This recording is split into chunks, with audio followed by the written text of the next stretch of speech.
Haya, hebu tuanzie pa. Ni kipindi cha vita kati ya China na Japani. Ndege za kivita aina ya B-25 zikiwa ziko angani zikielekea kufanya mashambulizi katika kambi za Kijapani. Hapa ilikuwa ni zamani kati ya vita kati ya China na Japani. Wamarekani walitumwa kwenda kuisapoti China kama washirika wao. Ziko ndege magrupu matatu zinakwenda kuishambulia kambi za Kijapani. Wamarekani waliingia kuisaidia China kama washirika wao katika vita dhidi ya Japani. Kuna madogo fulani wa Kimarekani hawa hapa walikuwa kiendesha ndege. Walikuwa marafiki hawa. Akaambia ndugu yangu, ilijua ukiliona unahisi familia zetu zinaona, ilijua pia. Asema hata bendera ya Kijapani pia naona jua hilo pia. Asema Japani wale sojua.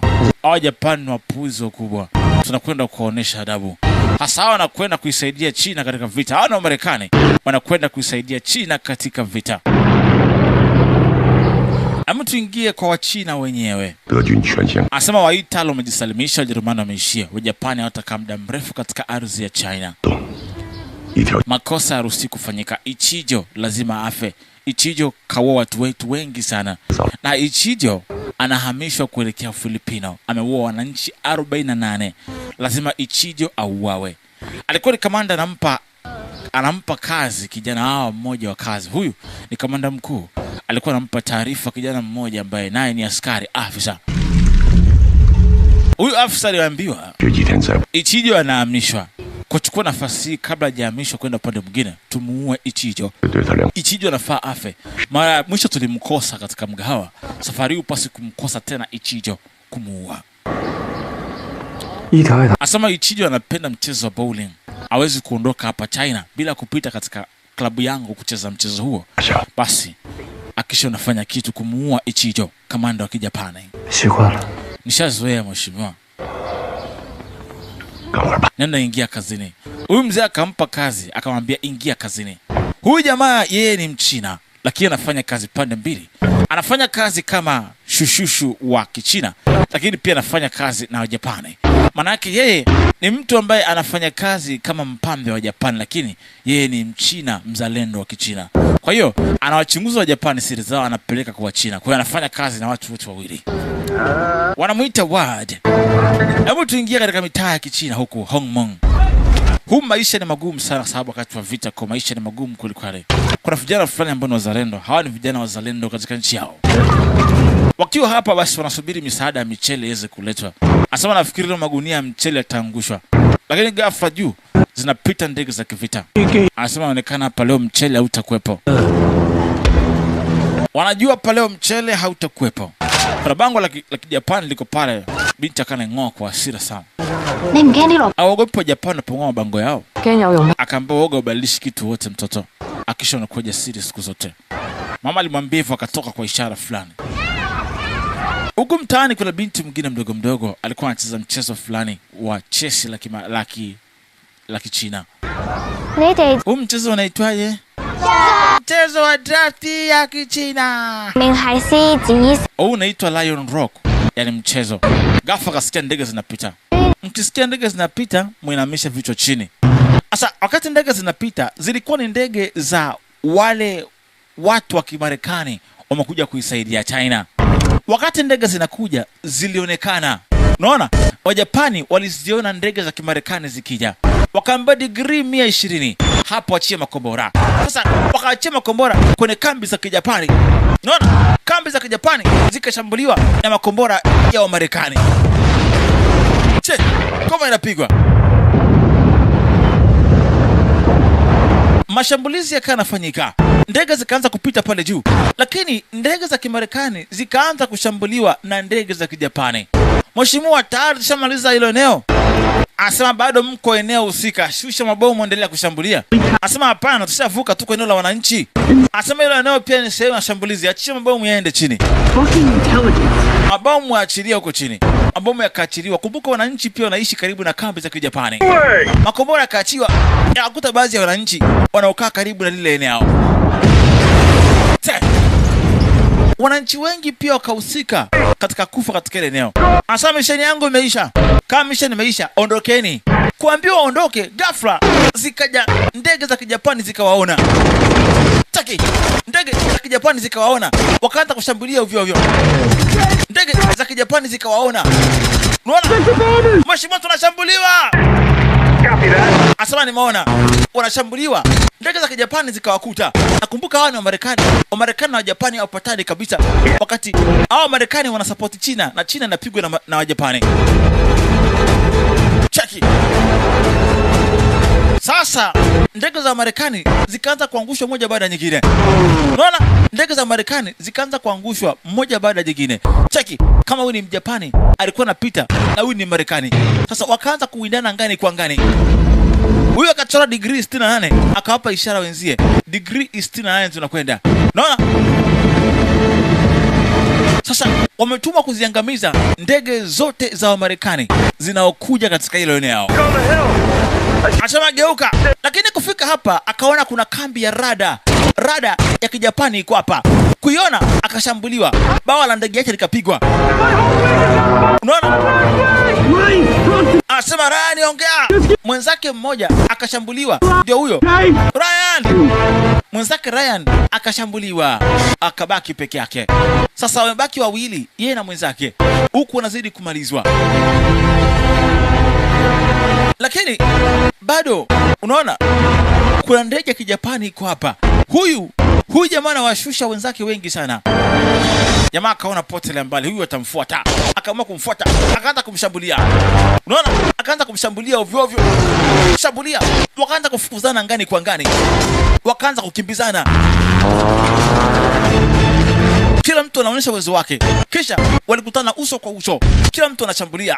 Ule anashambulia. Chuba. Kama anashambuliwa.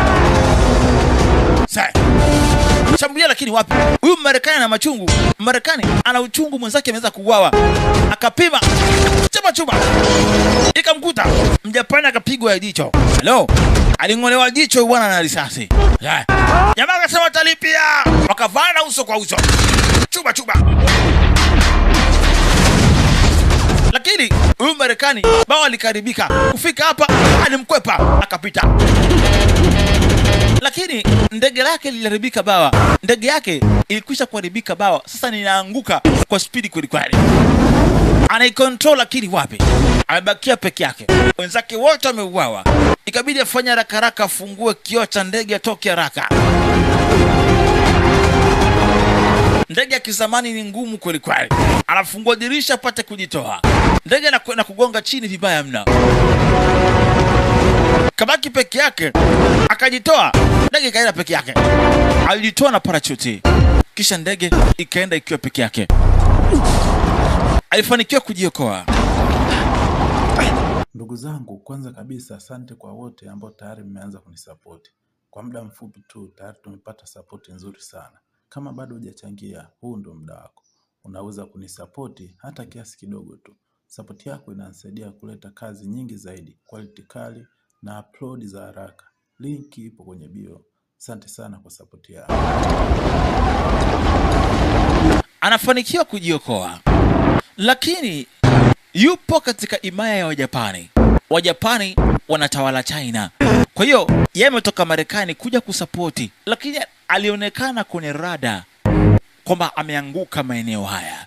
Kwa hiyo huyu Marekani alionekana kwa lazima akamatwe. Kuna maji yako hapa, akajiachia kunako maji, lakini tayari yupo katika himaya ya Kijapani. Ghafla zinakuja meli za Kijapani. Mkamateni, mchukueni. Oyoda alikamatwa pale. Huyu Marekani alishikwa. Picha unaita Against All Odds ya mwaka 2025. Yule Marekani alikamatwa. Huyu Marekani kukamatwa, taarifa ikawafikia serikali ya Kichina. Wachina wakasema Marekani ni mshirika mwenzetu na amekamatwa, inabidi aokolewe. Wajapani lazima wamlete katika jumba la kuchezea bowling. Wakimleta hapo Wajapani, sisi tutakwenda kumuokoa kama maafisa wa siri wa serikali. Tuna siku 2. Wakimleta hapa, tutaingia katika hii klabu. Tutazima taa. Nikizima taa, tumia nafasi hii kuweza kumuokoa yule Marekani. Kisha tumwaishe katika kambi ya kijeshi. Lakini kumbukeni, amruhusi kupiga marisasi, maana kambi ya jeshi ipo karibu. Na wewe wapelekee taarifa wanajeshi wetu wakae tayari katika njia zote. Sawa. Wakati wao upande wa pili, kumbuka pia Ward alipewa mission ya kwenda kumuua Ichijo. Kumbuka Ward alipewa mission wa kwanza kabisa kwenda kumuua Ichijo, kamanda wa Kijapani, Lieutenant. Akaandaa bomu la tufe atakalitumia kesho. Alifika kamba, sikiliza, ili tufe nitaweka hapa. Mimi nikiwa naongea na Ichijo, nitamfanya Ichijo aokote boli. Ili boli likizunguka litafetua pin la kwa kombora. Kwa hiyo litagusa safety pin, litalipuka. Kwa kisha kilizungusha uleke upande huu. Alafu kumbuka, nitatoa ishara. Ndani ya sekunde 10 litalipuka. Sawa? Nasema sawa. Umeelewa? Ndio.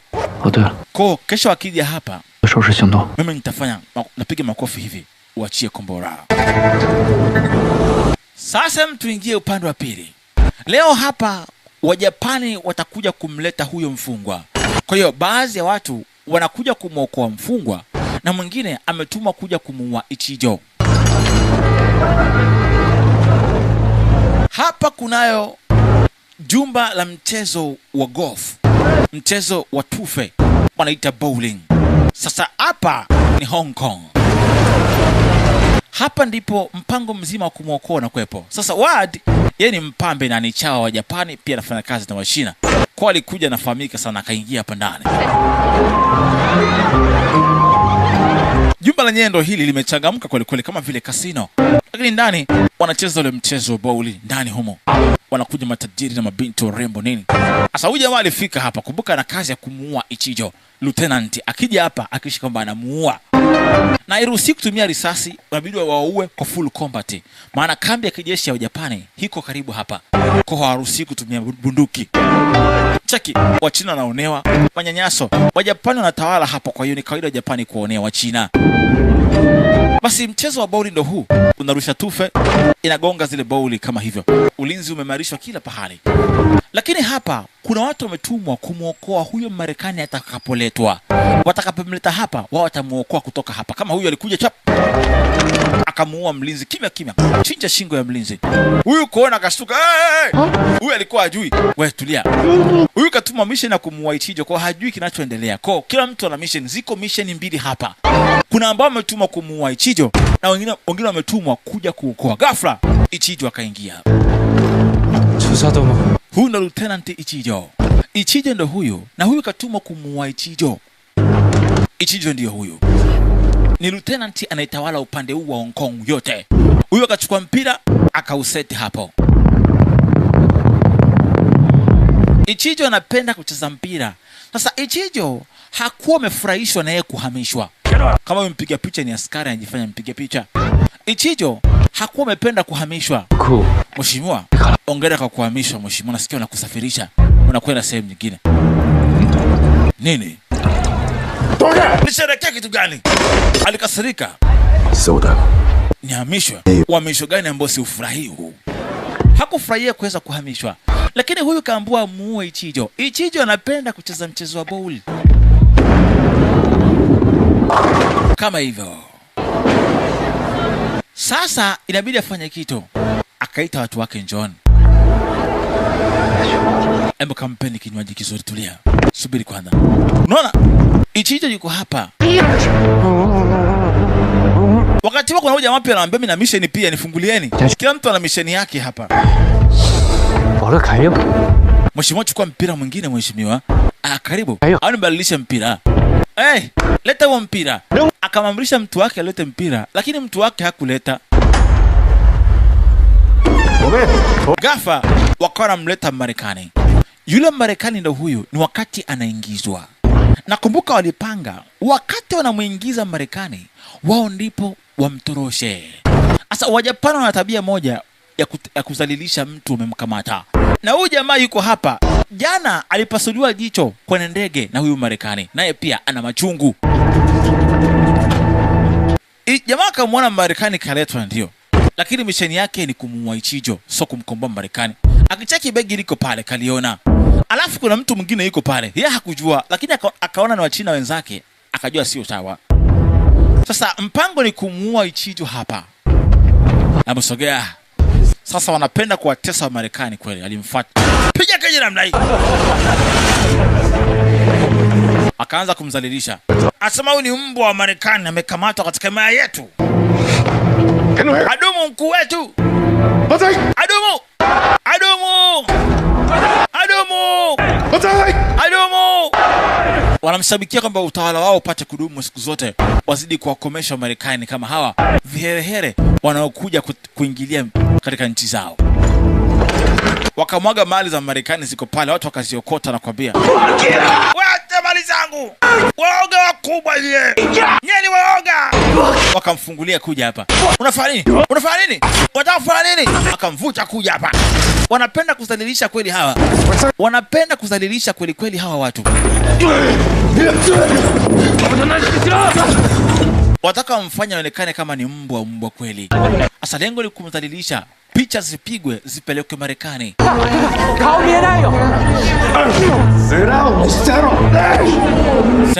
Shambulia kweli kweli. Hawa wametumwa kumwokoa. Huyu akaona soge. Ghafla kabla waokoe kuna mtu mmoja akaingia. Huyu jamaa anapenda usafi. Lakini pia Ward anamjua huyu jamaa. Aliwahi kukutana naye katika pilika za harakati katika misheni zake. Huyu jamaa anamuita Arina. Aria ni colonel. Anakuja kuchukua nafasi ya huyu Ichijo. Aliingia na ana akili vibaya mno. Kufika pale alikuta anamtesa. Ichijo. Ghafla alimuita Ichijo. Asama mtorosha mtuhumiwa ukamleta huku. Akitoroka itakuwaje? Sasa huyu ndo ambaye anakuja kuchukua nafasi ya Ichijo. Ichijo akamfuata. Colonel Arima. Masaa 3 hajafika uchukue ofisi. Bado muda wako. Huu ni muda wangu ukuhusu, Jamaa kacheki mpango usharibika. Kwa kumuua Ichijo itakuwa kazi ngumu. Na masaa nazidi kusepa. Jamaa akaona hapa itakuwa ngumu kumuua huyu jamaa. Kumbe ni masela bwana. Asema ndugu yangu umeigiza vizuri. Asema hata hivyo. Lakini umechukua nafasi yangu bwana. Unanipa nafasi ndogo kama hii. Sasa Marekani anapigwa kweli kweli. Anyway, wale marafiki hawa. Huyo mfungwa akipotea ndugu yangu, kesi itakuwa kubwa kwa upande wako maana wakuu wanamtaka akiwa hai. Kwa kisha namlinda asitoroke wewe kuchunga. Hamna shida. Asema sehemu imejaa watu wa Tokyo wengi sana kwa hapa. Hawezi kutoka. Tukapiga picha naye huyo. Asema haina haja. Ni kazi yako umefanikisha hiyo, kupiga naye picha wewe. Basi sawa. Arima. Colonel Arima. Njoo kajiandae na wewe kaandaa chakula kwa ajili ya Colonel. Sawa. Subiri kidogo. Ngoja. Huyu jamaa akamfananisha hivi.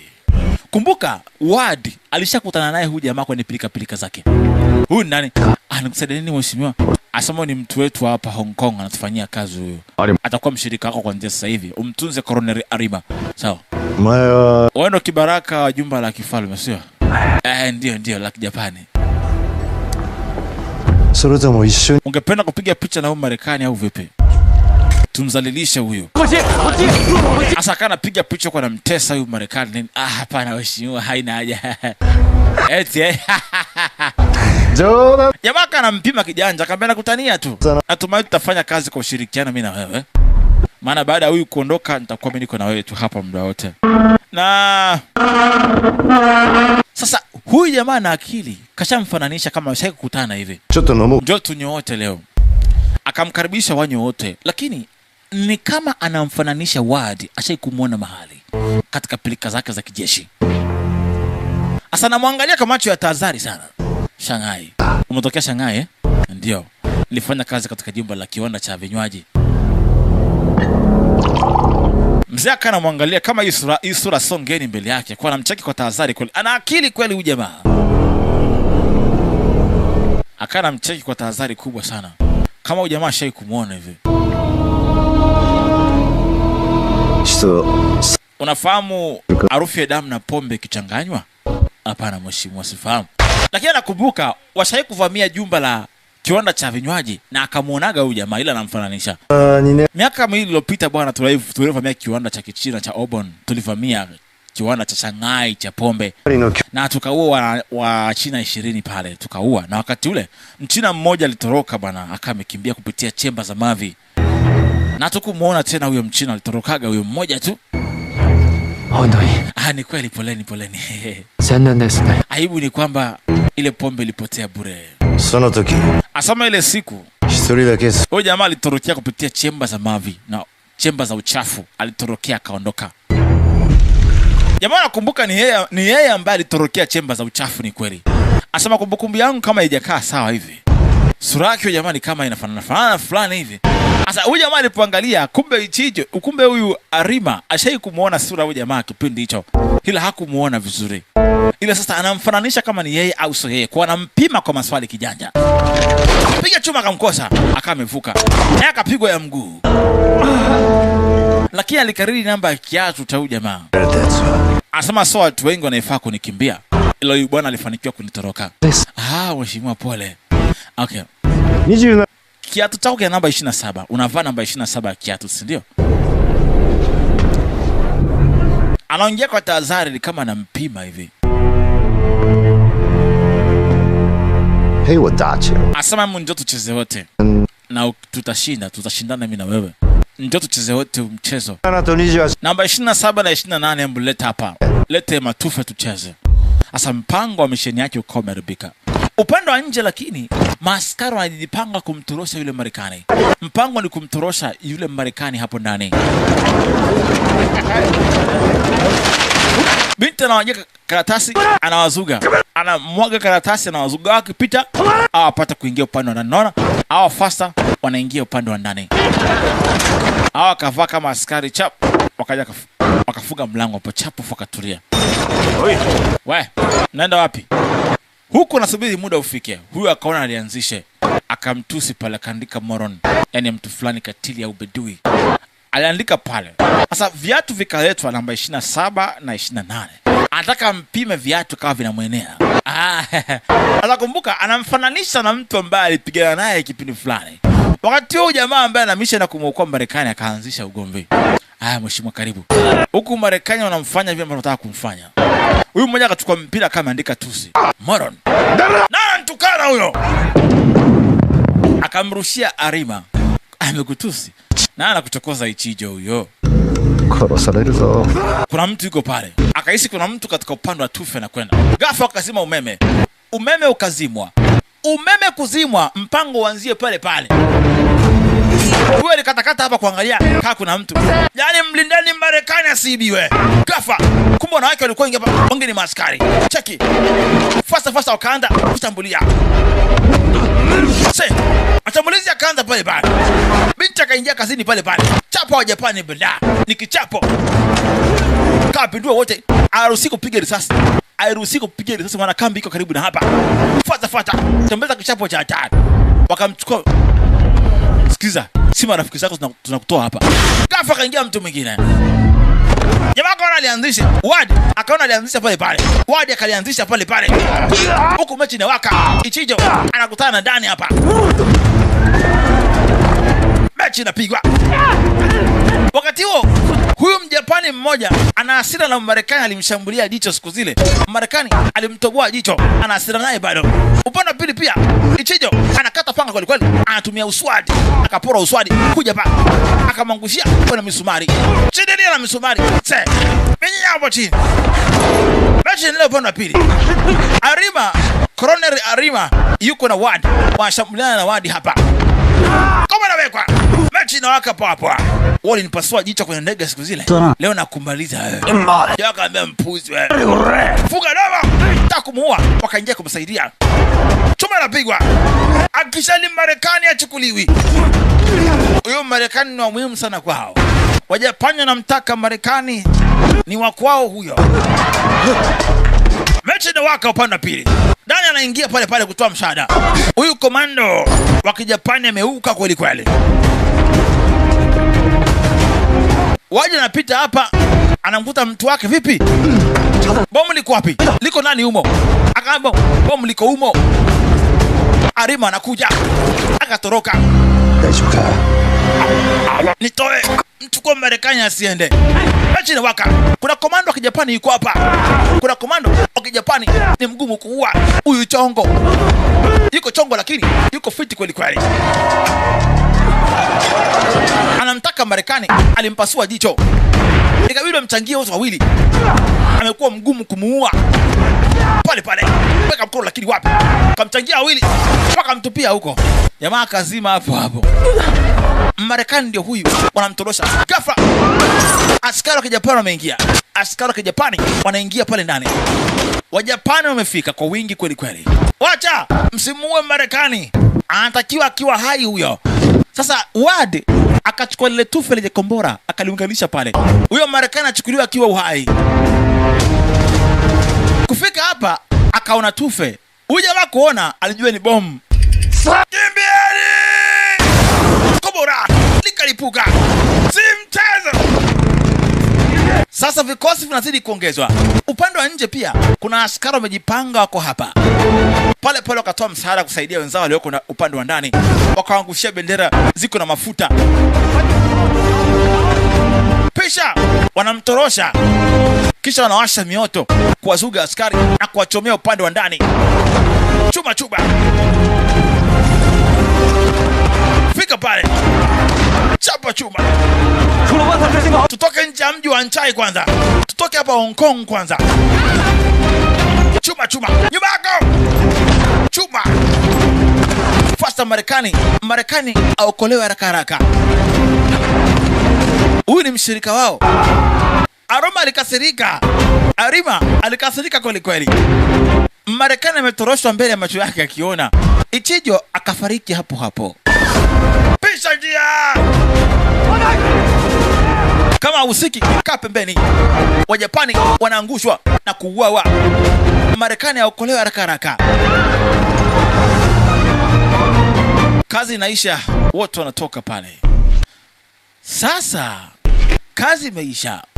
Arima ndo kwanza anakabidhiwa ofisi. Anakutana na kizaazaa kama hichi. Hamna kitu kilimuuma kama hicho. Na Wajapani ukikosea awanaga sali ya mtume. Ukipewa kazi ukiharibu unauawa. Ward huyu kapewa kazi ndo kwanza anaingia ofisini, wanampoteza Marekani. Ambu tuingie kunako bahari, wanavuka kuelekea upande wa pili. You speak English? Hey. Wao wanaongea Kiingereza au vipi? Asa Marekani hajui Kichina, kwa inabidi mtu kwa tafsiria. Kwanza akamfuata mshikaji wa mjui. Oya, tuko nje wa Anchai, hebu niambie, wewe nani? Huyu Marekani akachukua pisto. Mko chini ya ulinzi wote. Niambie nyinyi na kina nani? Why did you rescue me? Mmeniokoa ndio, lakini mniambie nyinyi na kina nani? Sina ubaya na nyinyi. Niambieni nyinyi ni akina nani? Mmeniokoa ndio. Akaamba soma hii. Kucheki. We bring you home. Tutakupeleka nyumbani. Sisi ni kundi la gorila. Ngoja bwana. Kaa hapo. Sisi tupo kukuokoa wewe. Tumetumwa tukuokoe wewe na serikali yetu. Sisi ni marafiki. You guys this? Nyinyi ndio watu wa kampuni hii au Umoja wa Kisovieti wa kikomunisti au? Jamaa kaambia sio. Sisi ni hawa hapa. Jamaa akamuonesha bendera hii hapo. Akamuonesha hiyo alama. Sisi ndio hawa hapo. Communist Party? Mwenyewe na komunisti. Umoja wa muungano wa vita kikomunisti. Asema wewe, ili boti la kwako, afu umetuingilia ghafla. Tuambie wewe ni nani? Hivi umeacha kile nyumbani au unawaza ujinga wewe? Amu kwa wazi tuambie, ili boti langu umetumia kusogea kuja huku. Kwa hiyo vipi kwani? Wasigati wewe. Ulifuata wenzako wakaenda kuoa na Wajapani. Nafikiri sikujui. Na wewe hapo? Wasi ni Dani wewe. Dani ulikuwa mcheza soka wa China kabla kujiunga na jeshi.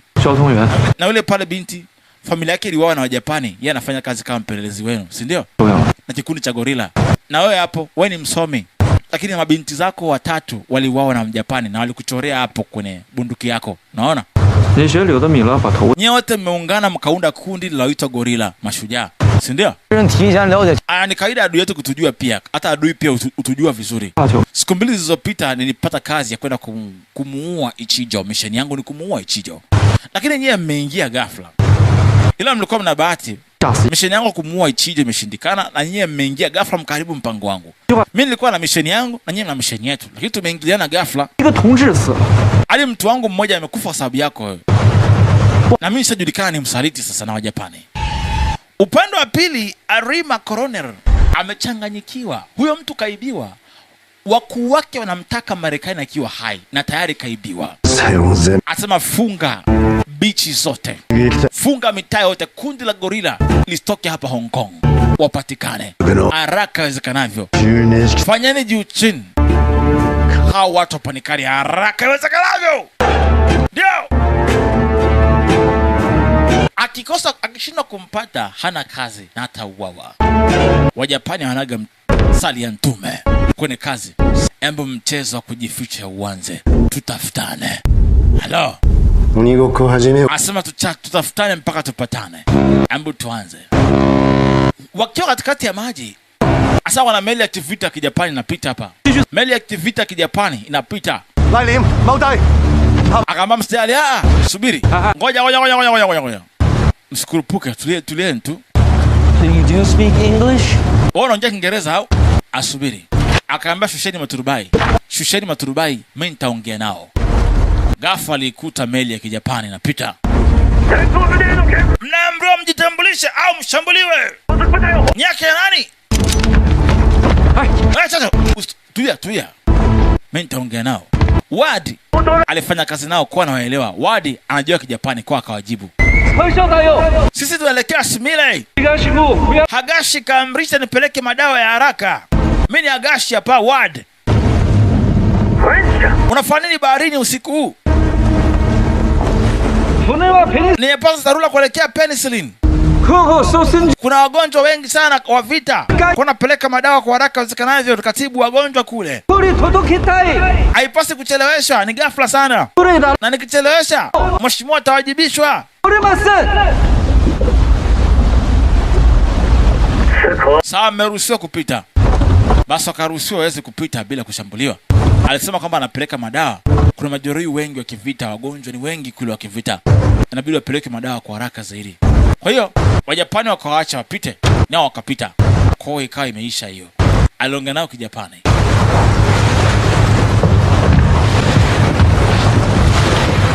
Speak Japanese? Unafahamu Kijapani pia? No. Asema hapana. Nimekaa nao muda mrefu. Una plan gani baada ya hapa? Asema Ichijo ashakufa, kwa misheni yangu imeisha.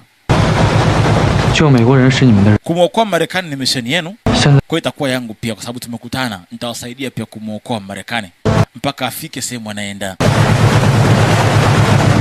Safari inaelekea kuvuka upande wa ng'ambo, upande wa pili. Ama siwezi kuona mji wa Anchai tena. Wameuacha mji wa Anchai nyuma kabisa. Ama tuingie Hongmon. Hongmon ni kule ambako mabomu yaliweza kutupwa.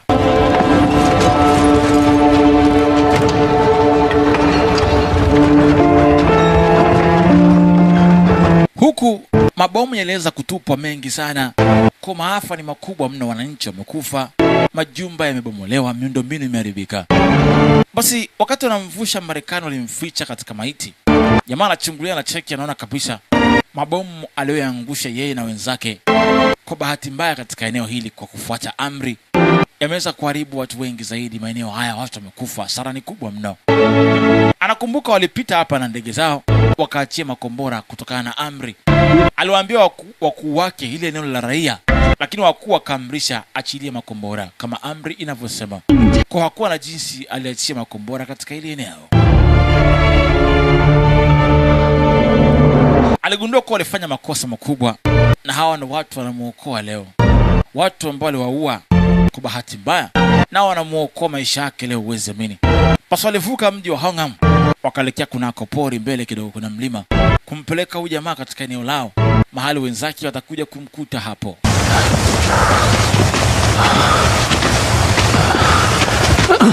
Kufika Marekani alichoka kutembea. Huyu jamaa alichoka kutembea umbali mrefu sana, hajazoea mikiki hapa. Alitulia hapo. Asa mimi sistahili kuokolewa na nyie watu. Anasema itastahili kuokolewa na sisi huyu. Amekaa tamaa huyu. Wakaona amtie moyo. Tuondoke bwana. Ngoja niongee naye, nitafsirie. Kila mtu akifa ana umuhimu kama mlima Tai. Na kama vile unyoya mwepesi. Oya, ongea maneno marahisi basi nijue kumtafsiria. Hawezi kufa kwa bure. Hapo sawa. Wanasema hauwezi kufa kwa bure bure. Binti akaona mtie moyo, huyo amejikatia tamaa mapema sana. Akaambia kuwa huyu shujaa. Kuwa kama huyu shujaa. Unaona huyu? Huyu ni shujaa. Lakini huyu ni adui yetu pia. Japani. Kuwa kama shujaa.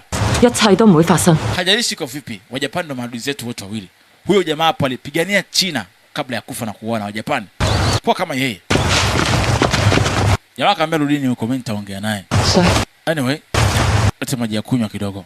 Wakaona apate kunywa kidogo. Jamaa kabidi amwambie, yani ampe taarifa kidogo.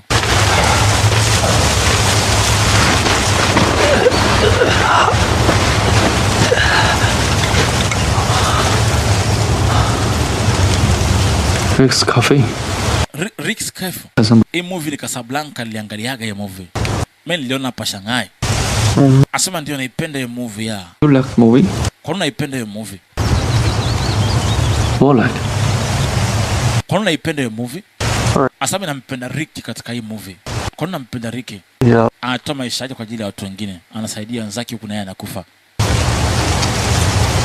You like Rick? Umempenda Rick sio? Be like Rick.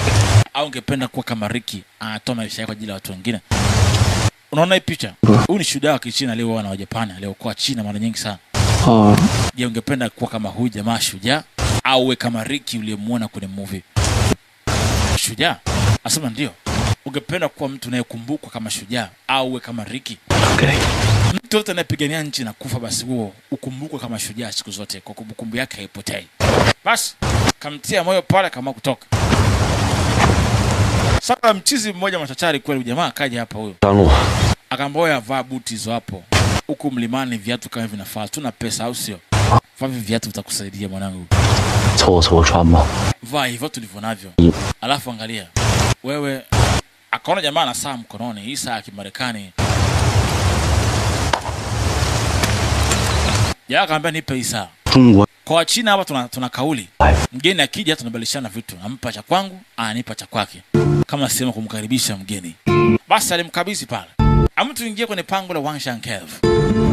Katika ile pango walikuja kujipumzisha hapa wakati wanasubiri plani zingine za mbele. Kumpeleka Marekani sehemu yake anapaswa kwenda. Jamaa akiwa hapo ghafla akaangusha kitu fulani kwenye mawe. Na mkono wake ni mgumu kuweza kukuta tu kitu kilichokupandwa ndani. Binti akamwambia subiri. Wewe mkono wako ni mnene. Wacha mimi nitoe. Binti akamtolea ni kidude fulani hivi, ukikiseti kinatoa muziki mzuri kweli. Akamwambia subiri. Ushai kuona hiki kitu? Anasema hapana. Akamsikilizisha, kinatoa muziki mtamu kweli. Haya. Akamwambia unasikia huo muziki? Mtoto akabidi asikilize. Mtoto aliipenda kamuziki kazuri. Baadaye akamrudishia, akamwambia hapana, baki nacho tu. For you. Hii kwa ajili yako. Yangu? Kumcheki, akamwambia hapana, rudisha. Huyu mama akamwambia hapana, rudisha. Huyo sio mama yake, lakini huyu mama alipoteza binti zake watatu. Umeona? Huyu sio binti yake, lakini ni kama mama kwa hapa. Kwa sababu huyu mama alipoteza mabinti zake watatu katika vita. Wajapani waliwaua mabinti zake. Mtu ingia ni kambi ya Kaitak Airport ya Kijapani. Asema sikiliza, umetaka ndege na kupa ndege. Na mtaka yo Marekani akiwa hai haraka sana. Yule chongo akawaambia, mimi na beef na huyo Marekani lazima nimpate. Tabia yako kujifanya kama kichaa mimi sitaki. Na mtaka yo Marekani akiwa hai. Sawa. Kama nataka msadangu, fuata nachokitaka. Kwa mkubali ujinga wangu ulionao. Huyu jamaa kaua mashikaji zangu kibao tu na kanitoa chongo hapa. Huyu Marekani lazima nimuue, na mtaka. Hajalishi iko vipi, lazima afe. Nitakufa naye kama vipi. Ya akamwambia sikiliza. Wewe umenisumbua sana ujue. Lazima tumshike huyu mtu akiwa hai. Alicheka sana huyu. Naruhodo. Akamwambia nimeona sasa unanyamrisha. Asema kiongozi Isogai anamtaka huyu akiwa hai. Na wewe ushampoteza Marekani katoroka. Kwa hiyo unaofia kama mkuje kukamata atakutoa nafasi yako au atakuadhibu. Mamlaka ya kijeshi itakuacha ukimkosa huyu Marekani. Kwa hiyo nifuateni. Kama nataka mumpate, mnifuate kwa gari. Mimi napanda ndege, nyinyi mnifuate. Mheshimiwa, tuna siku 2 tukichelewa hapo. Sherehe ya kiongozi wetu itafanikisha, na bila sherehe huyu jamaa atakuwa patikana ikiwa hai. Akaambia usijali, tutavuka tu. Wewe usiogope. Tutavuka. Tumfuate huyu jamaa. Huyu jamaa ni muwazi kweli kweli. Anafahamu Marekani yuko wapi. Kwa tufuate ndege yake, atupeleke sehemu Marekani aliko, tumpate huyu Marekani. Anahitajika akiwa uhai. Asa Marekani baada ya yote kama tulia hapa. Asa wakati akiwa amekaa hapa, akauona mlima fulani ambao aliufananisha huu. Anakumbuka akati anapita hapa, aliona kambi ya rada ya Japani iko hapa. Na baada ya kuiona akashambuliwa. Kuna kambi ya rada aliiona hapa. Na hiyo kambi ya rada ilisababisha wao kushambuliwa. Kwa sababu walionekana kabla hawajafika. Akauliza, "Hey, uno mlima Simba sio?" What? Is that it? Uno mlima Simba? Is the shape like... Umekana shape kama ya Simba? Asema ndio. Yeah, I've seen that. Asema pale niliona kuna kambi ya rada ya kijeshi ya Japani iko pale. Na rafiki yangu alishambuliwa tukangushiwa pale pale. Very, very important right over. Na hiyo rada ni muhimu sana, maana inaweza kuona ndege kwa mbali kabla hajafika hapa. Njoo muone. Akawaambia kitu. Hiyo rada ilisababisha tukaonekana mimi na wenzangu tukauawa. Hiyo rada ina uwezo wa kunasa ndege ziko zinakuja kwa mbali kabla zifike eneo husika. Kwa hiyo tulionekana na hiyo rada. Hiyo rada ni muhimu kuiharibu. Uliona wapi? Sure. Asema sina hakika, lakini katika haya maeneo niliyoyaona kuna kamera yangu ya kwenye ndege iliipiga picha. Asema ana kamera kwenye ndege yake, kuna kamera. Hiyo kamera imepiga picha. Rada gani hiyo? Asema miaka 5 iliyopita wa Russia walikuwa na rada kama hii, wa Jerumani. Rada yao ilikuwa na uwezo wa kuona ndege kilomita 100 kabla hajafika, ni rahisi kuzitungua. Kwa hiyo hii pia kijeshi ni siri nzuri sana kuwasaidia kupata ushindi. Kwa hiyo anasema ndege yake ilipiga picha hiyo kambi ilipo. Kwa hiyo tutafute ndege yake ilipoangukia, tukachukua hiyo kamera. Ina taarifa za intelijensia. Akaulizwa, ndege yako iliangukia wapi? Asema ramani yangu hii hapa. Ndege yangu ilipoangukia kuna hiyo kamera kwenye bawa la ndege yangu. Tukipata hiyo ni rahisi kujua hiyo rada iko wapi. Jamaa kaambia angalia amepindua ramani. Hapa. Asante. Ndege yangu iliangukia hapa. Hapo itakuwa katika ujenzi wa kwari ya kutengeneza masilaha. Wajapani wako wangapi pale? Asema ni wengi kweli kweli. Jamani, misheni yetu ni kumuokoa Marekani. So kufuatilia rada ilipo. So misheni yetu kufuata rada. Kwa tumuokoe Marekani, kesi imeisha. Twendeni huko. Akaambia hapana.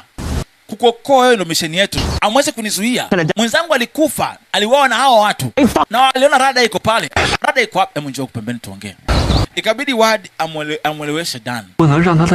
Hatuwezi kufuata huyu askari ndio. Lakini kila siku unasema kwamba umuhimu kama mlima, rahisi kama unyoya. Lakini misheni yetu ni kumuokoa huyu. Sawa, ni kumuokoa Marekani, misheni yenu inafahamika hivyo. Lakini kumbuka nyamini ninachokwambia. Hiyo kamera iko na picha ya rada ya kambi yao. Hiyo kambi ni muhimu. Maana wanatusaidia vita hao watu. Wakiweza kuokoa, tukienda kuiondoa hii kambi, basi hata pia China imesaidiwa, maana wanatusupport hao watu. Sasa kabidi wafanye kitu. Hiyo kambi iko hapo ambayo inawasaidia Japani kushinda vita kwa asilimia kubwa. Sasa kafika jioni, usiku wao katoroka. Waligawana, wachache wakaenda, wachache wakabaki nyuma. Wametuacha hawako. Binti anaamka anamwambia Dan, wametuacha wengine wameenda. Shika. Hello. Tuwafuate. Dan akasema, wao wametangulia, sisi tutawalinda. Sawa. Wakawafuata. Wao wametangulia, wao watawalinda. Wakaamua kuwafuata tu walipoenda.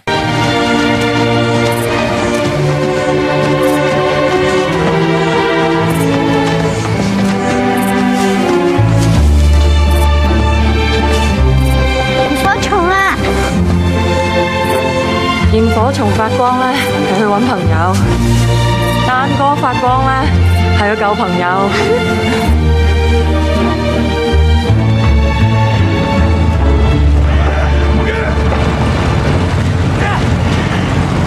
Sasa hao jamaa wanasonga wakifuata ile ndege inapoenda. Kamanda Koroden Arima yuko hapa, anaifuata ndege ya mshikaji hapo juu wajue sehemu Marekani walipo. Fuateni hiyo ndege inakwenda. Marekani yuko huko anapoelekea huyu bwana. Sasa wakazidi kusonga pole pole. Hawa nao walifika kunako kwari. Hapa kuna ujenzi unaendelea katika maeneo. Na ni kweli ndege ya huyu jamaa iliangukia hapa. Ndege yake iliangukia hapa ya huyu Marekani. Kufika hapo alikuta kuna ujenzi unaendelea hapa ambao si wa kawaida.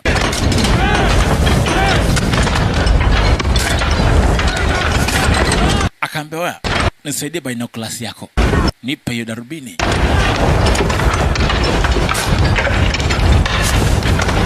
Alichungulia akaona anatafuta bawa lilipo. Bawa ndo hili pale. Aliona bawa lile pale, kamera iko hapo. Kucheki jamaa na darubini nyingine tena. Amezitoa wapi?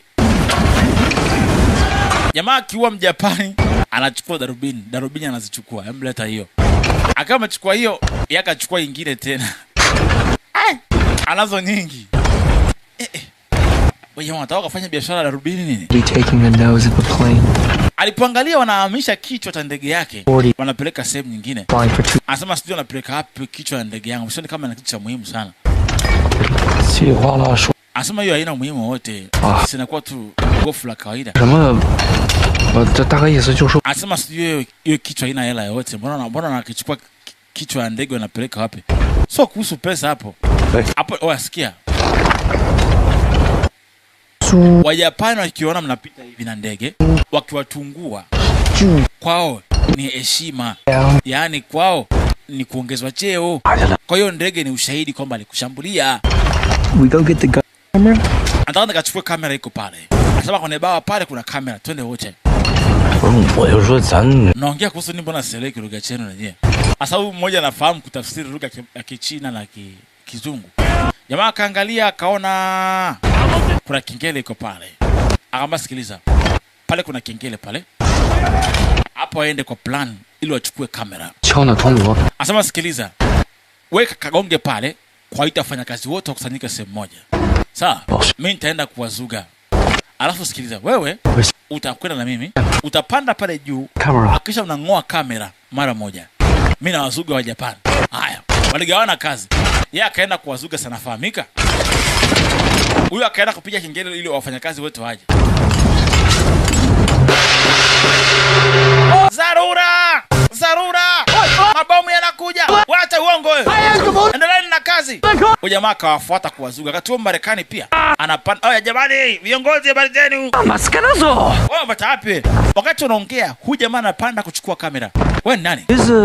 Hivi Hageshitano? Mlitambua kusolini kuhusu hii ndege asubuhi ya leo? Hebu kwa mwazi wasi. Mara kasikia, naongelesha huku. Achana na huyo. Nitikede nani? Sala! Wewe nani wewe? Mbona tukujui? Wewe unijui mimi wewe? Asa anafaongelesha na wazuga huku huyu jamaa anangoa kamera. Aichukue kamera iliyoko ndani ya bawa lile. Akiwa hapa akaona ndege inapita. Anamfahamu jamaa anaendesha hiyo ndege. Wakati huo Japani wanaifuata ile ndege wanakuja huko. Hii sehemu imetegwa makombora, hairuhusi mtu kupita. Panalipuliwa miamba. Hao walifika chap. Kumbe kina Dan washafika kuwekea ulinzi wenzao. Sasa wametegesha kombora kila sehemu. Mita 500. Wanacheka wa Japani wanakuja, kwa sababu wazuia wa Japani wasiwakute wenzao kule. Wewe ni Wadi Agashi sio? Jamaa anafungua. Hey! Mbona tuongelesha? Afa akashambuliwa pale pale. Wanasikia mlio wa risasi. Jamaa akaja pale, oya. Zola. Nishamaliza kazi. Bunduki ziapo. Ghafla akashambuliwa. Huyu akangoa kamera. Ghafla lipua kombora. Wakalipua makoromoko. Kama inaanguka, mawe yanashuka ya hatari. Wakawazuia msafara njiani. Wale wenzao wakazuia msafara njiani, wenzao wasikutwe. Mawe yanashuka ya hatari. Fanya haraka tuondokeni. Wenzao wamefika kuwasaidia. Mawe mheshimiwa. Wakachukua kamera ndio hiyo. Wameshaipata kamera, wanaondoka nayo. Kamera amefika pale, colonel anacheki, akaamrisha mizinga ifunguliwe. Wacheni, tunamtaka akiwa hai Marekani. Jamaa kucheki hapa kuna lift inateremka mpaka chini hapo. Kaona waende. Toeni mawe mpite. Panda juu ya mawe mwakute. Wengine watoe mawe, wengine wapande. Hawana bidii wasepe haraka haraka. shika bunduki hiyo. Pistol. Jamaa akachukua silaha za kutosha siku hapa. Na wewe shika pistol hapo. Unajitetea. Hapa tu katikati ya shamba lao hapa. Ni kutoka. Kamera amepata. Mzee anacheki kwa mbali. Anaona kuna kamba kuteremka, kuna lifti kwa hapa. Kaisa. Lipua lifti. Kata ile lifti pale. Na hisi utaitumia hiyo lifti. Chuma inalia. Chuma. Jamaa kajikinga hapo. Jikinga na bawa la ndege. Wanavuka. Katani lift hiyo atatumia hao. Wanataka atumie lift kushuka chini moja kwa moja. Chuma inalia. Jamaa kategesha ngoma hiyo. Todoke. Kampakia mtoto pale na Marekani ndani ya chombo. Watembee nayo hiyo. Chuma inalia namna hiyo. Jamaa kafungulia lift iende hiyo. Chapa chuma. Huku wanashuka, wanajikinga. Sogea. Ward. Dani yuko pale, kiongozi wao anawaamrisha. Binti na yuko fiti kweli kweli. Chuma. Amo, shika chuma hiyo. Alishua risasi. Binti anakoku mashina. Vitu. Walikata mkanda hiyo. Kama anashuka bila break. Oi. Msaidiani huyo. Gasti yuko pale. Gasti yuko fiti kweli, askari huyo hapa. Oi, chapo atumie break kustopisha ngoma hiyo. Hao anakwenda kwa speed kweli kweli. Fika akachukua mstimu ulikuwa hapo. Choma chap. Shika kazuia hapo. Kawadaka ngome kaenda peke yake. Sai, wangegonga vibaya sana. Wangegonga vibaya mno kwenda chini. Bado mashambulizi yanaendelea. Sasa watoroke haraka watoke hapo. Wajapani wanazidi kusogea kwa tekniki zao. Colonel Arima yuko pale. Nyie nendeni. Danya anawaambia nyie nendeni nyie. Binti anashuka. Mdogo. Fika hapo. Dan twende. Dana akaambia hapana. Nyie nendeni. Tangulieni. Fateni ramani ilikoelekea. Wajapani wanazidi kusogea. Dani kaona hawezi kuwasaidia. Inabidi abaki ili mmoja abaki kuwasaidia, wengine waende. Dan akachukua makombora. Rusha makombora. Chuma. Puko hatari. Dani kaamua kubaki wenzake waende. Dani! Wewe tulia wewe. Dani kasema tondoke, tumsikize anachokitaka. Kasema twende. Dani kawaambia waende bila yeye. Acha yeye abaki hapa na Wajapani. Dani alipoona wote wanaenda salama, alikuwa anabaki ili wenzake wafike salama, akajitoa sadaka. Wajapani wanazidi kusogea kwenye ngumu kutoka. Dani akaona pote ya mbali. Anakufa nao ama bwana. Shia kwa mbora mbili akaziachia kwa mpigo. Chuma. Akafa nao pia, akavunja daraja zima. Wasiwafate kwa chini wenzao. Dani anakufia pale. Dani kiongozi wa kundi la gorila anafia pale. Dani. Sasa amekumbwa na huzuni.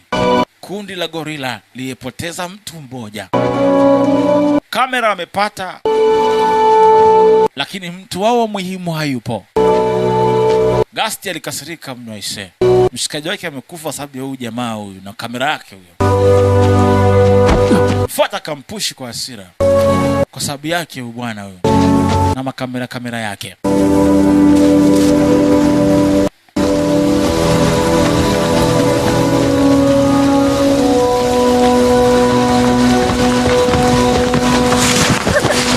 Binti anachoka. Binti anakasirika, katupa kamera kwa uchungu. Mimi amekasirika. Oi. Akanalia kwa uchungu kweli. Jamaa akamwambia shika kamera yako bwana. Sogea kule. Kwa sababu ya huyu mpumbavu huyu. Kata ngumi za kutosha. Dani kafa juu ya huyu mjinga. Huyu mpuzi huyu. Hizi mwachi. Wewe Gasti. Acha. Kama na hasira pigana na Wajapani bwana. Sawa basi. Ngoja kalipe kisasi sasa hivi. Oya. Misheni yetu ni kuhakikisha huyu mtu anafika salama sehemu anaenda. Dani alikubali kazi. Baadaye akawafuata kuwalinda. Amefanya hivi ili tukamilishe mission.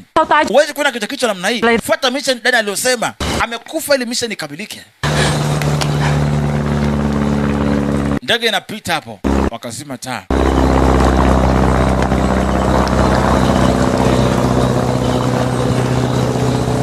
他妈窝囊。 Bure kabisa mimi. Kila mtu ameumia. Kila mtu ana huzuni. 跟球馆你们都看到了， Mbona aliyotokea pale? Wajapani wanachomfanyia huyu jamaa. 证明他是来和我们。 Lazima tumsaidie huyu jamaa, alikuja kwa ajili ya kupigana na sisi kusaidia katika nchi yetu.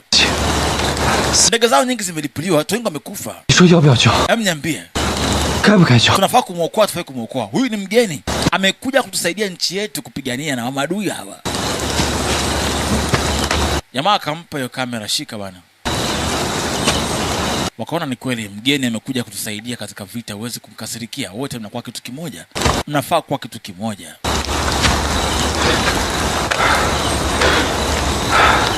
Jamaa aliambia shika kamera, kwa kuonesha ishara kwamba huna nia mbaya na yeye, mpelekee hiyo kamera. Huyu ni mgeni, amekuja kushiriki vita, kutusaidia ili kuondoa Japani. Kwa huyu ni rafiki, sio mtu mbaya. Jamaa akachukua kamera kampa, ishara ya kwamba hana ubaya na yeye. Kama shika kamera yako bana. 接下来我们应该怎么走？ Je, tunafanya nini kifuatacho? Binti anasema Dani alikuwa kiongozi wetu. Dani hayupo tena. 也是对。 Wewe ndio kiongozi sasa hivi. Ulikuwa msaidizi wa Dani. Tuambie, amua. Tufanye nini kifuatacho? Binti anaambia haamue nini kifuatacho. 聽住， Sikilizeni. 醉酒灣係唯一可以趕得切。 Tunakwenda katika eneo la Ginringa. 如果遇到日軍， Tukifika pale, tukimkuta Mjapani yote tunamuua. 一步 Lengo ni tuvuke, twende ng'ambo. Tumpeleke huyu jamaa sehemu salama. Sawa. Basi tuendeni tusonge mbele. Walikubali kusonga mbele.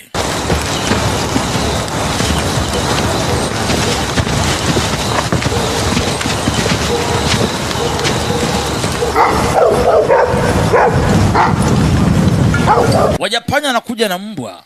Mbwa anavuta harufu huku wanasogea pole pole. Wanasikia harufu sehemu mtu kaweza kupita.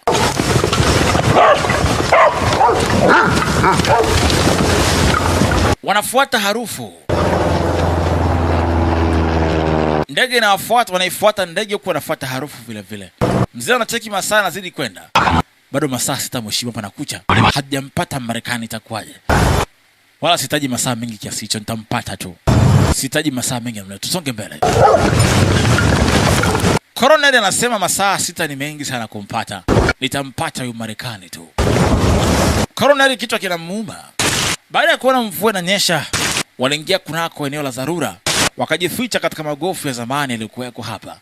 Walijificha hapo, kila mtu anatafakari ya kwake.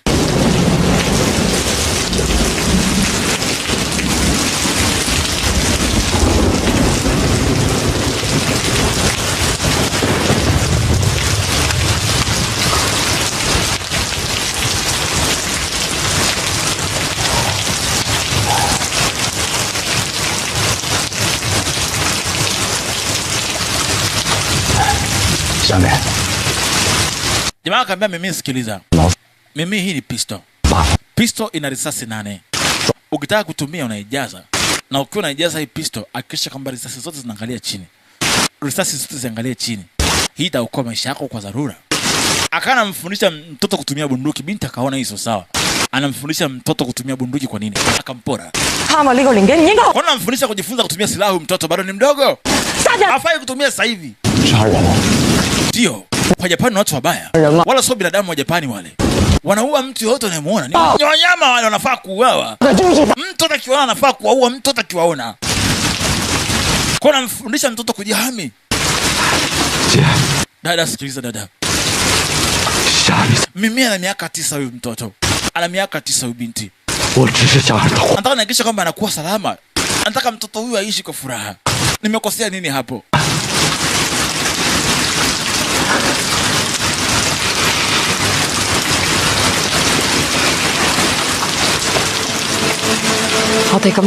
Asema kwa nini tunakwenda kupigana? Kwa nini tunapigana vita?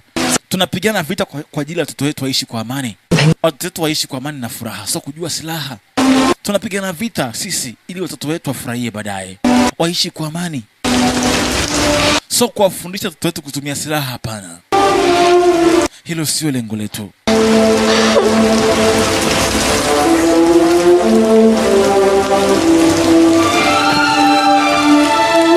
Jamaa kaona ni kweli tunapigana vita ili watoto wetu waishi kwa furaha na amani, wasijue vita. Jamaa alifungua chumba kilikuwa hapa. Mimi, ingia humu ndani. Mimi, ingia humo. Njoo. Ingia hapa. Tutakutana baadaye jua likichomoza. Hapana, nataka nje na nyie. Wanafahamu ni hatari wakiandamana huyu mtoto anaweza kafa muda wowote. Wao wamwache mtoto hapa, wao waende. Kaa ndani. Hapana. Mimi sitaki kukaa. Nataka niondoke na nyie. Fuata amri. Nataka kuwafuata nyie. Mimi sikiliza. Nafuata nyie. Mimi siendi sehemu yoyote. Nataka nibaki na nyie. Mtoto akanalia anataka baki na wao. Lakini wao wanajua kwamba kuna hatari kubwa inawakabili, huenda wakafa wote. Jamaa akaona kwa nini simpe mtoto hii kamera kabaki nayo? Afu ni kweli. Huyu Marekani akamfanya cheni niongee na yeye. Wamarekani wataalamu kuongea na watoto. Akambana cheni niongee na yeye. Akamuita Mimi, njoo. Chukua hii kamera ubaki nayo wewe. Utawapa na jeshi baadaye. Akamba mpe mtoto apokee. Asema hii ni muhimu sana mtoto. Na hii itaokoa maisha ya watu wengi sana. Kama nilivyookoa maisha yangu pia, na hii itafaa kuokoa maisha ya wengine pia. Anasema upokee, hii itaokoa maisha ya watu wengi. Misheni yako ni moja tu. Ni uichukue hii kamera, ubaki nayo, ukawape wanajeshi. Kwa kuwa ni mtoto, hawata kuangalia kama tishio, kwa hiyo jifiche hapa. Ukipata nafasi, uipelekee kamera wanajeshi.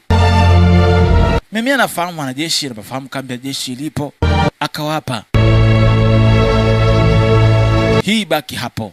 Basi ili wao wapate kusonga mbele. Binti akakumbuka Dan alikuwa na wao wakati wote. Dan alikufa akilinda hichi kitu. Basi binti hakuwa na jinsi zaidi ya kukubali. Dan!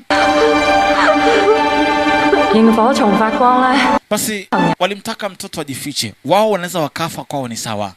Lakini huyu mtoto hawezi akafa, sababu ni mtoto mdogo sana.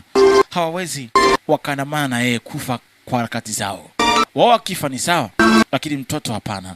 Kwa hiyo mtoto watamficha hapa. Wao watasonga mbele ili Wajapani wawafuate wao.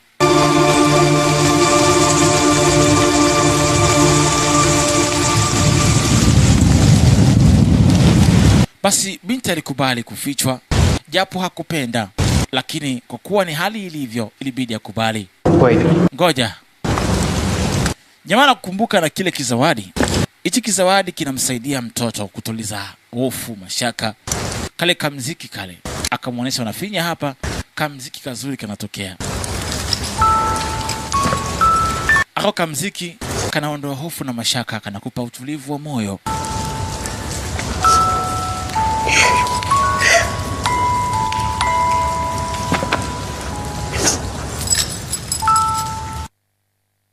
Alimpa mtoto kile kikitu, ila hawajui kama watapona au watakufa, ila alimpa tu kama zawadi.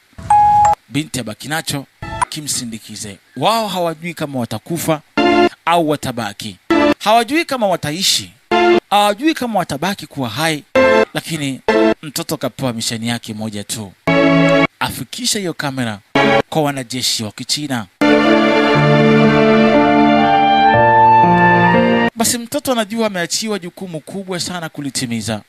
Alibaki na kamera na alikubali kuwa wamwache. Na sasa wanamwacha humo. Hawajui kama watakuja kumpata, hawajui kama watarudi wakiwa hai, kwani Wajapani wanawafuata hatua kwa hatua.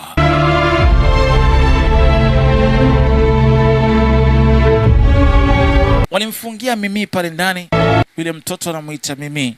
Mimi hakupenda, lakini inabidi tu habaki. Hakupenda kuachwa peke yake hapa, lakini inabidi tu habaki.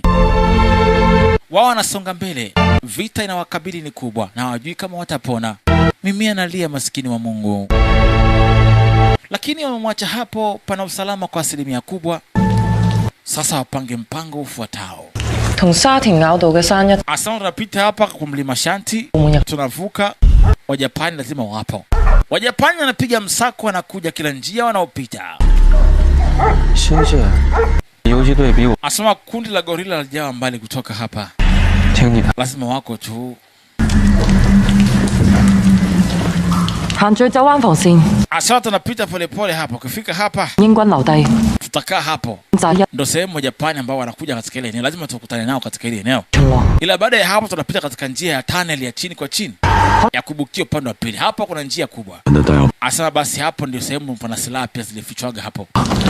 Tunakwenda kinyume na yote. Hakuna namna. Lazima waende, hakuna namna hapo. Akaambia freshi. Hapo juu baridi. Na wewe hii bunduki beba. Jaga basi kiza wewe. Vaa hizi nguo za Kichina bwana. Kila mara nikikuona umevaa nguo za Kijapani nahisi kama msaliti hivi nikikuona. Hebu vaa ufanane na sisi. Wewe vaa bwana ufanane na sisi. Wakampa jamaa mavazi ya vaa afanane na wao. Wewe. You always say that. Kiasi kwa anasema hivyo. Gani huo maana yake nini? Gani huo? Yeah. Maana yake nini? Work. Kazi. Maana yake tufanye kazi. Kuwa hai fanya kazi. Gani huo? It's a good word. Basi sawa. Neno zuri. Wakapanda hapo wanaamua kwenda zao. 槍聲會將日軍引過嚟。 Wanasogea polepole katika ile eneo. Wajapani bado wanakuja katika ile eneo, wanapita hapa. Jamaa anasema watakuwa wanaelekea eneo la kule kwenye Gun Grease. Pale sema kufichia masala atakuwa wako wengi sana. Wajapani wako pale pia wanafanya ulinzi pale. Tuwai huko, tutakuwa tunaelekea katika ile eneo. Hapa kuna gin drinker. Hapa ni sehemu masala mengi yanafichwa ya Japani hapa. Pana walinzi upande wa ndani, hapakai kizembe.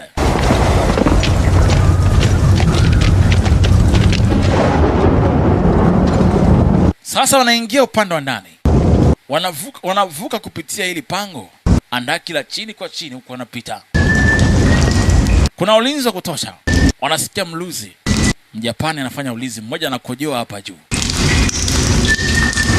Kuna mmoja anakojoa huku chini. Chapo akavuka. Hasa ni kuwatungua kimya. Hoya.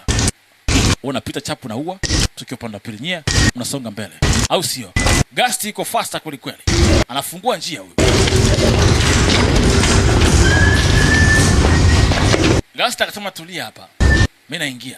Faster. Gasti iko faster kweli. Akamtuma chap. Fika paka ile juu chap. Chinja faster. Kateremsha mtu ndo huyo. Kuja hapa. Songa mbele. Ni kuwatungua walinzi. Chap. Unatembea mbele. Mambo yasiwe mengi. Mbele yao. Hapa mnacheza kikomando alo. Mbele nyuma. Tembea. Ukisikia mbele tembea ndo hii hapa. Wanagawana majukumu. Huyo. Mmoja ndio huyo anapita huku. Mmoja yuko hapo, hoya. Wewe tangulia. Dili naye huyo.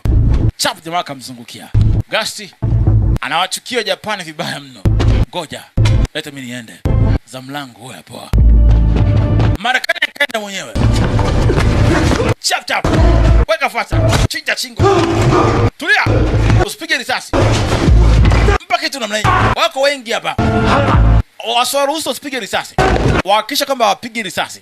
Wakipiga risasi itaonyesha kwamba wako wapi. Itafanya julikane wako wapi. Huyo anatoa pesa wapige. Akapiga risasi. Mlio wa risasi unasikika. Ni hatari mlio wa risasi ukisikika. Wanafahamika walipo. Tunani mbele. Mbwa anakuja, amesikia mlio wa risasi, wanakuja upande huu. Jali! Wajapani wanaingia kwa wingi kweli humu ndani.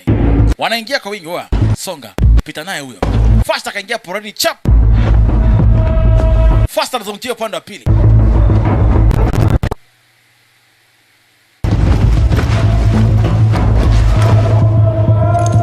Hapo vipi? Songa mbele. Jamaa kaachia kombora hiyo mzee. Andi grenade hiyo. Kimbia! Aya! Koma imelipuka. Kombora anarushwa. Andi grenade za kutosha. Hani grenade za kutosha. Faster, kazi inaisha. Gasti anafanya faster na wachukia kweli mabwana hao. Mara huyu hapa. Kwanza na chuma. Mwingine kwa nyuma. Huyo mwingine. Kombora. Kaachiliwa kombora la hatari. Ni faster. Wengine ndio wanakuja. Wengine ndio hao hapa. Wako wengi kweli humu ndani. Hapo. Chuba. Nimeishiwa risasi. Chuma. Mpa kitu namna hii. Chuba. Wako humu ndani humu. Wanaonekana wako ndani humo. Nimeishiwa risasi. Wakachukua risasi. Hapa ndani kuna marisasi yamefichwa mengi sana. Fasta akachukua marisasi ya kutosha ya kuapa.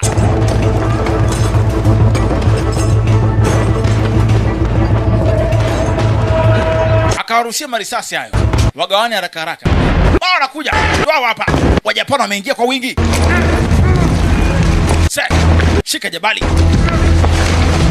Mbaki tu namna hiyo. Mwingine ndo huyu. Wanakuja. Wako na nguvu. Chuba. Bora. Vunja mkono. Malizia huko. Bado mbishi. Yuko na kisu. Gasti yuko na kisu. Choba na kisu Gasti. Mara katoa. Vunja mkono. Pita naye mpaka ndani ya jengo. Balo beti nzito. Chuba. Chuba namna hii. Balo anakuja hapa. Akamvuta Marekani. Chapa ya kichwa. Wajapani wanazidi kupanda. Bado wako wengi wanazidi kupanda huko. Sogea mbele. Chuba. Unawatungua. Unawapunguza. Wanaingia ndani hawa. Chapa chuma. Kuja panda pili. Chapa. Wapa. Amba na kwa mazito hapa. Vita na kwa kali kweli. Chapa chuma. Mmoja kaingia na kombora. Mmoja alirusha kombora. Andi gruneti. Kila mtu alipata wengi bala. Wote walirushwa na kombora. Kwa bahati nzuri wengi bado wako uhai. Mawe yaliwagonga sopoa. Gasti alipoteza network kabisa. Gasti anapoteza network. Wapo katikati ya vita. Anasikia wanazidi kuja. Wajapani bado ni wengi. Songeni mbele. Wanavuka mbele. Hamna kusubiri mtu yeyote hapa. Wanatokea upande wa pili wanavuka. Wanavuka upande wa pili. Wajapani wanawafuata. Wanaingia kunako pango jingine. Bado ni wengi wanakuja kweli. Shikani. Chukua na hiyo. Binti akashusha gari lilikuwa pale. Akafunikia wenzake ndani ya gari. Gari likasiba mlango, binti akajitoa. Hapana dada. Sister akajibaki mwenyewe kama kujitoa sadaka mwenyewe. Dada! Sister kajitoa sadaka peke yake. Fuateni ramani, malizieni mission. Malizieni kazi niliyowaachia. Binti kabaki mwenyewe. Kaamua kufa nao. Sawa. Twendeni. Kawaambia malizieni mission. Twende! Wanamwaga moto. Wamekuja mpaka na gesi. Binti kawaambia nendeni, malizieni mission. Mama na uchungu nao hawa waliwaua mabinti zake watatu. Mama na uchungu hawa waliwaua mabinti zake watatu. Ana uchungu nao kweli. Piga tairi namna hii. Anawazuga. Toka na mashine. Anawatungua balaa. Mama akaona hata afe na kadhaa. Waliwaua mabinti zake. Mabinti zake watatu waliuawa na hawa Wajapani. Anawatukia kweli. Mama anajitoa sadaka na kuja. Chuma zinalia. Mama anajitoa sadaka kufa nao hawa. Liwatawanya. Anahakikisha kama nakufa hata na 50. Chuma nalia. Mama anawategua tu. Koki mashina. Chapa ya juu. Kisu inakuja. Mama anachoma na bati kunako mgongo. Bati inaingia tumboni kwa mama huyu. Mama kaminyiwa, anazidiwa hapo chini. Mama kafetua risasi, ikamchapa. Weka para chini. Koki ya kichwa. Lakini kibati kimeingia ndani ya tumbo. Mama hawezi kupona. Akaona potelea mbali. Kuna mtungi wa gasi huko hapa. Huyu kwa mke akamchoma mguuni tena. Mwa kibati. Kata shingo. Mama akachukua gesi hiyo hapo. Hao anakuja. Njoni! Chuma inakuja. Pigwa chuma nyingi sana. Mama alichapwa risasi za kutosha. Pigwa risasi nyingi sana. Mama anashindwa kutumia gesi hiyo. Halo. Colonel Arima anafika. Kazi inaishaisha hapo. Halo. Mama yuko hapo. Moyo unadunda, naona wanae watatu. Anawaona mabinti zake watatu waliouawa na Wajapani kipindi wanaenda shule maskini. Mama anacheki. Anawaona watoto wake wanamuita bwana. Mama anajua anawafuata wanae so muda mrefu. Mama akaona basi, kwa kuwa nakata roho, naondoka na kazaa. Wacha gesi yenye moto hiyo. Kimbia! Kimbieni! Mama anamwaga moto, petroli na mafuta anamwaga moto hatari. Aliwachoma. Choma Japani. Mama anawachoma kweli kweli.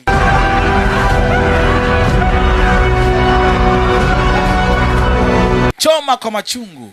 Takama anakufa. Alikufa kisujaa kweli kweli. Aliondoka na Wajapani kaza wa kaza.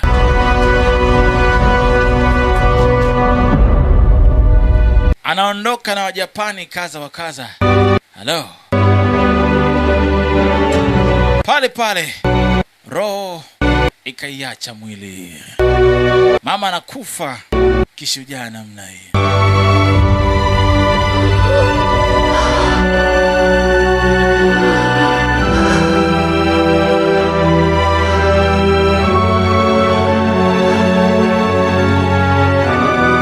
Anakumbuka alikuwa mama wa nyumbani tu maskini, akiwalea mabinti zake watatu kabla Wajapani akuja kuangamiza watoto wake. Watoto hao waliuawa kwa risasi na Wajapani.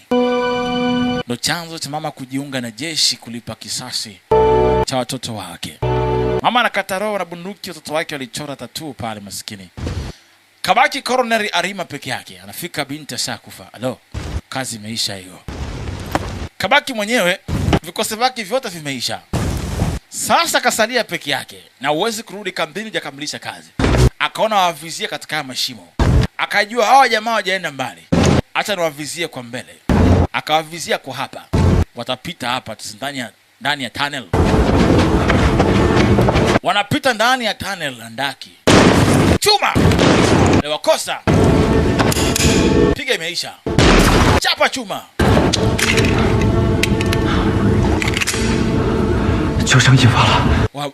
Zimeisha risasi. Wameishiwa risasi. Oye! Nipatieni hiyo Marekani huyo. Nipeni huyo Marekani. Mtawaacha muishi. Mmenisikia? Anamtaka Marekani tu. Jamaa kamba tulieni waoneshe. Mvizie. Nibaki risasi moja tu. Hiyo. Kabaki na risasi moja.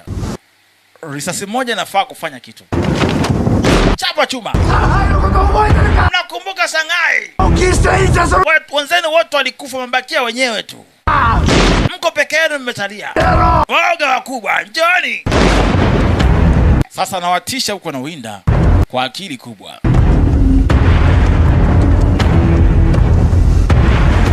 Anawatisha huko na wawinda kwa akili kubwa. Lo. Jamaa akaona, sikiliza hapo vipi. Akasikiliza akaona wako hapa. Huyu ni mtaalamu. Akaona hawa jamaa wako hapa, ngoja.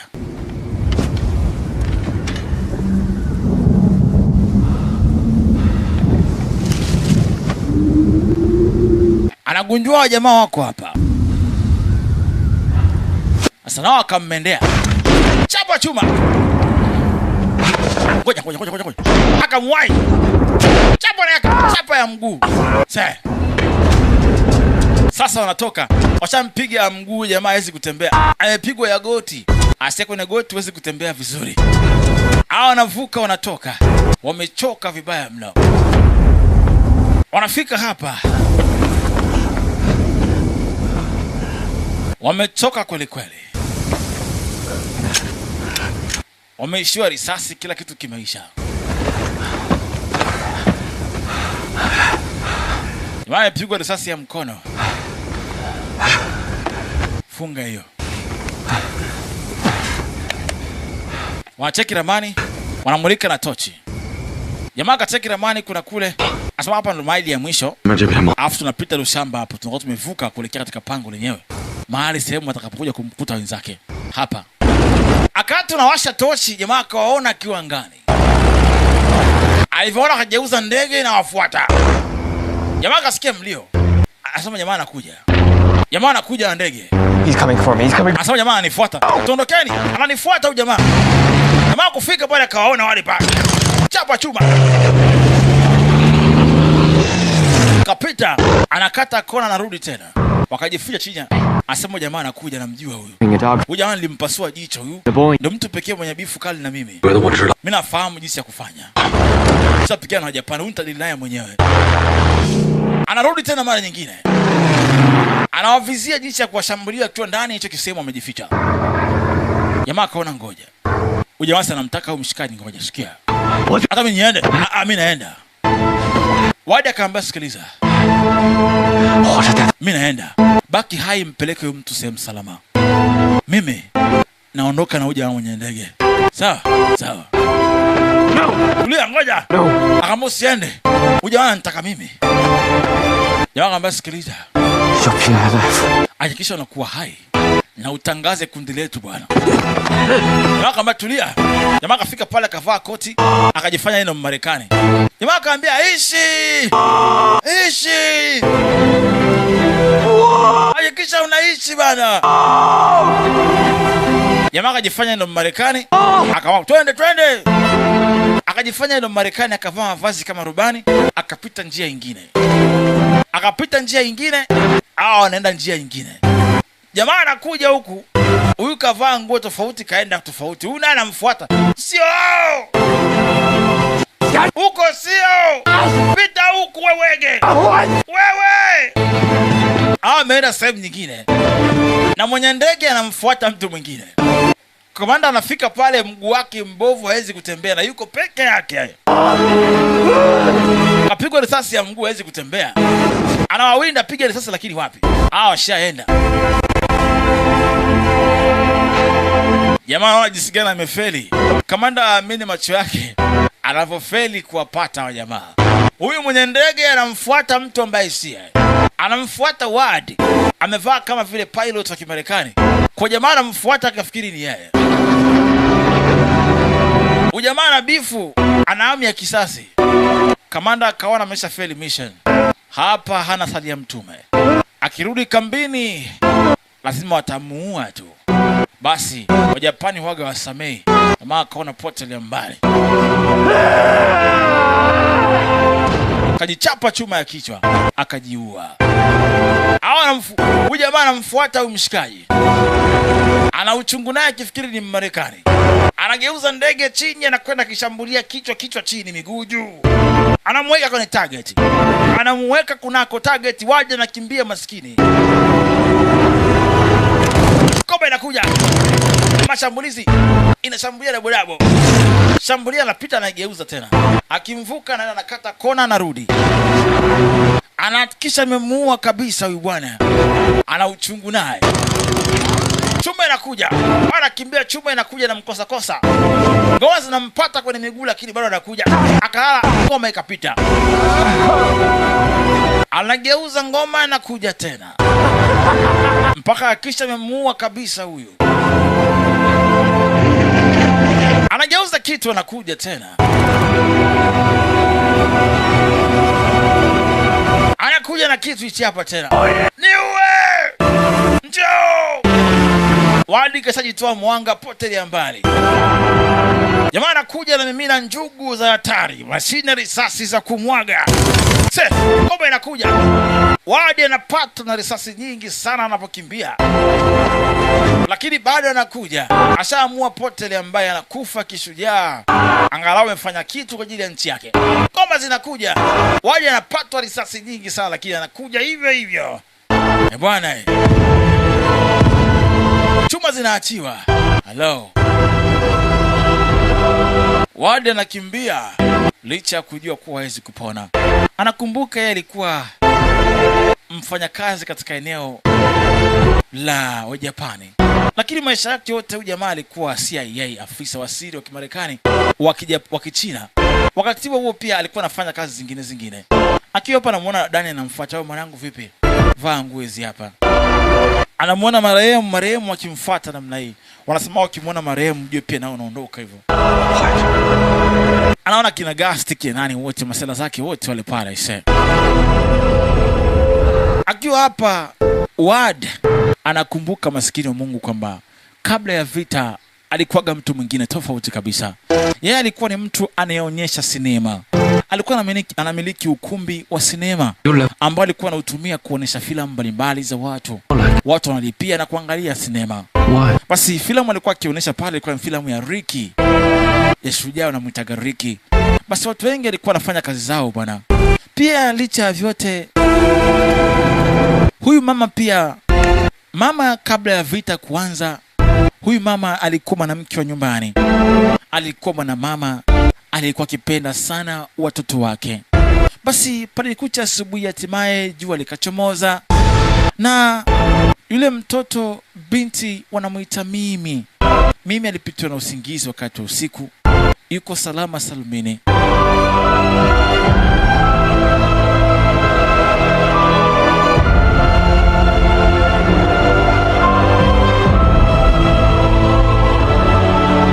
Mimi anaamka, yuko salama salmini. Basi binti aliambiwa jua likichomoza atoke nje na aipeleke hiyo kamera kunako kambi za Kichina. Mimi anafahamu njia zote za kambi za kijeshi zilipo.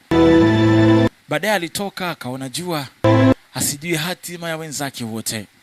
Angalau kaona jua limechomoza, anaamini ushindi upo, hajalishi nini kimetokea. Basi Marekani pamoja na Gasti walifika sehemu waliopasa kuweza kufika. Walifika kunako pango, sehemu ambapo ni bandari ya siri. Wa Marekani na wenzake atakuja kumchukua mpeleke kunako kambi halisi. Hapa ndo si kevu yenyewe ilipo. Mahali kuna pango kivuka unatokea kunako bahari. Basi hapa ndo sehemu ya siri wanapokutana wanajeshi mbalimbali wakati wa vita.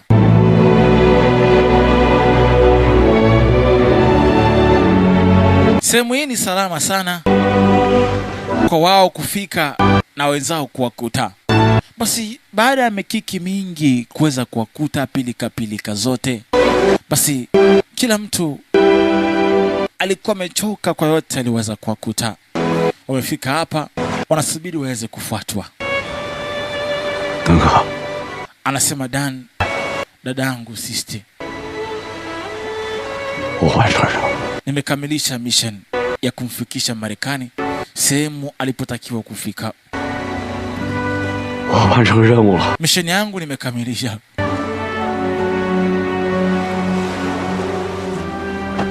Jamaa kama mwanangu anajua na stress, ambugusa fegi kidogo.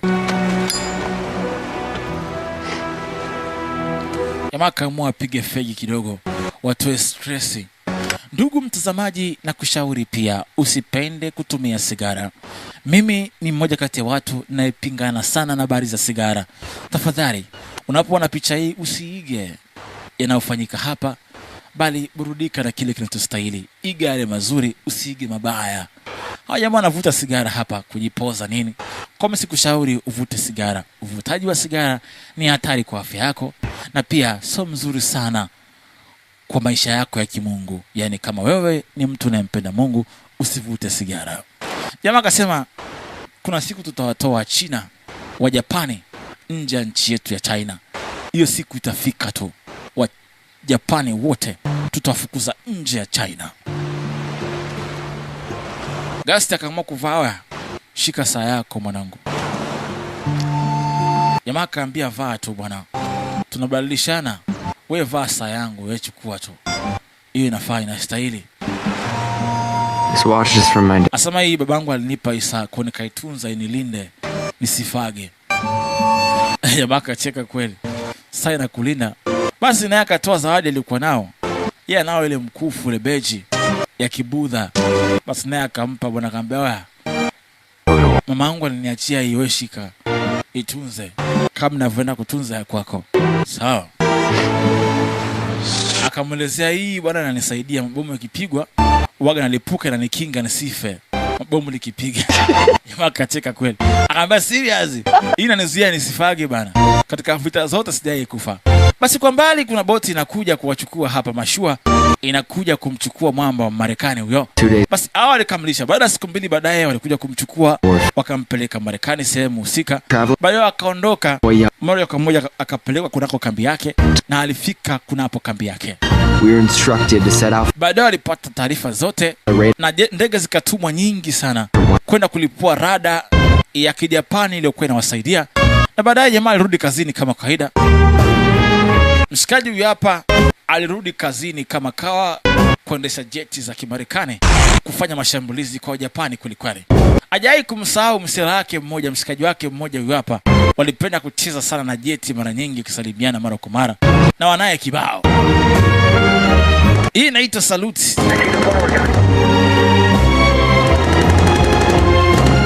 Walifanya mambo kibao sana na mshikaji wake huyu hapo. Hajai kusahau. Kazi ilikuwa nzuri, walikamilisha vizuri sana. Ni kitu ambacho hajai kusahau. Licha yote anamkumbuka mshikaji wake mmoja tangu alivyoshambuliwa siku zile. Basi anamkumbukaga mshikaji wake sana ambaye aliuawa pale. Basi naye akipata kazi alihakikisha kwamba harembeshwa Japani kabisa. Alihakikisha anawashusha kweli kweli. Anakamilisha kazi na mission mbalimbali baada ya ushindi ule. Basi nikukumbusha kwamba hii ni true story. Hii ni story ya kweli ya kikundi cha Gorilla mwaka 1944 ambapo kikundi cha Gorilla kilimsaidia pilot mmoja wa Kimarekani kuvuka na kurudi tena na baadaye kapelekea kupatikana ushindi katika vita vya China. Picha ya kweli ya pembeni hapo ya maigizo ya pembeni huku. Kweli ni tukio la ukweli. Hawa huku pembeni tunawaona ni wale wenyewe wa kweli na huku ni waigizaji. Hapa ni wa kweli, wa pembeni huku basi kulia ni waigizaji. Basi Hong Kong Bowling, jumba la tufe la zamani ni lile pale, jumba ni sasa hivi ni hili hapa. Captain yule pale wa kweli, wa kwenye TV yule pale wa maigizo. Basi picha hii bana inaenzi ile ndege ilikuwa inabebwa ni kweli, ile pale ilibebwa ya kweli, hii huku ilikuwa kuigiza. Basi manake hivi vitu vinaonekana hapa ni uhalisia. Hawa jamaa walishare fegi kwa mfumo huu, wala wakashare fegi kwa mfumo ule. Basi vyote hivi vilifanyika kweli, ni vita ya kweli ilitokea na kumbukumbu zimehifadhiwa katika maktaba ya Kichina. Kumbukumbu zote, ile kamera bana ile pale, kamera ile pale, kile kiduda hicho hapo kilisaidia mtoto alikileta, na barua ile pale ilikwisha kuweza kuandikwa, na kumbukumbu ya vitu vingine vingi, ile saa ile pale. Kwa hiyo hii ni historia ya ukweli, ilitokea mwaka 1944 wakati wa vita kipindi cho, na ile saa bado inafanya kazi mpaka leo bwana. Basi rekodi hii imehifadhiwa katika museum za Kichina na Marekani, kumbukumbu isiyosahaulika, na kumbukumbu za video pia ziko za kipindi kile, ndege ziko zikirekodi zile kumbukumbu za kambi ile kambi ile pale. Basi hao ni waigizaji waliigiza walisia ile kuepo kipindi kile bana. Shukrani kwao kuwasilisha vizuri zaidi tukio lenyewe. Nyingine tena, hii ilikuwa mwisho. Tukutane katika picha nyingine. Bye bye.